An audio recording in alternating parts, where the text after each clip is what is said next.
भैया हम भोजपुरी गायक मोनू अलबेला समस्त भोजपुरिया समाज के गोड़ छू के गोड़ लगतानी। आज हमरा बिहार के लाल छोटा सा प्यारा सा बच्चा आयांश खातिर एगो गुहार लगावे आइल बानी, विनती करतानी ई गाना के माध्यम से।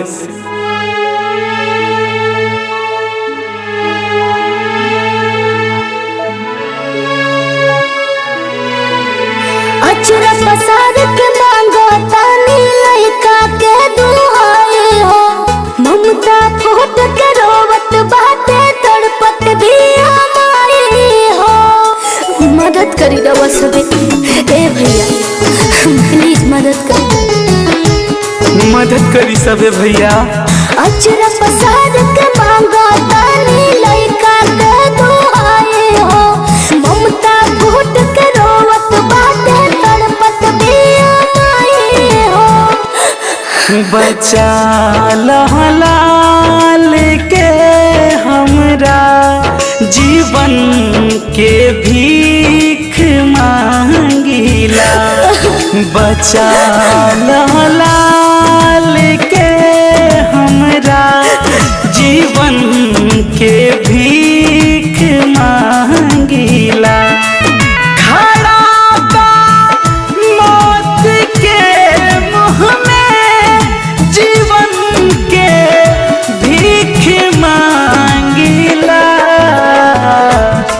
बचा आयांश के हमरा जीवन के भीख मांगिला। खड़ा बा मौत के मुँह में जीवन के भीख मांगिला।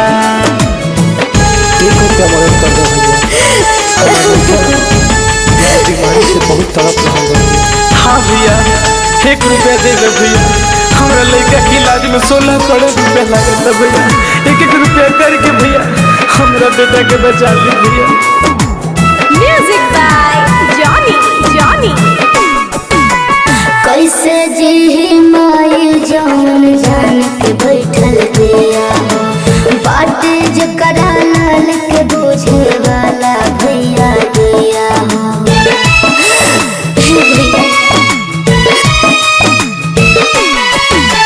कैसे जी माई जवन जान के बैठल बिया, बाटे जकरा लाल के बुझे वाला भैया दिया।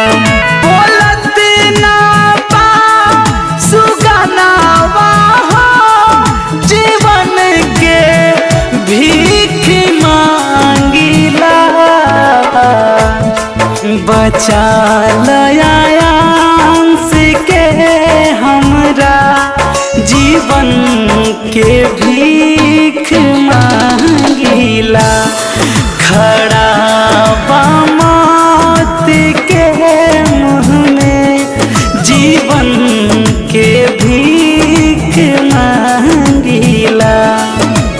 अचरा पसार के मांगो तानी लइका के दुहाई हो, ममता फूट के रोवत बाटे तड़पत भी हमारी हो। मदद करी रवा सबे, ए भैया प्लीज मदद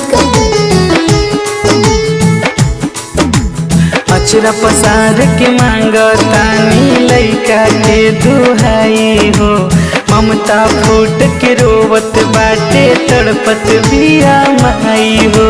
सांस चलत बाबा बुआ दहिया तो भइल बसून हो, 1 रुपया दान से जीवन दान के मिली पून हो। हमरा आयांश के बचा ली रवा सबे, हमरा बाबू के बचा ली।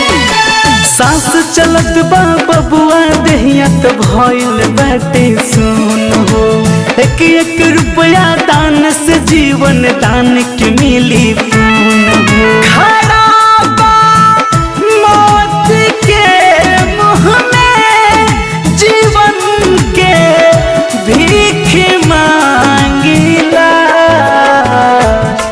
बचा आयांश के हमरा जीवन के भीख मांगिला। खड़ा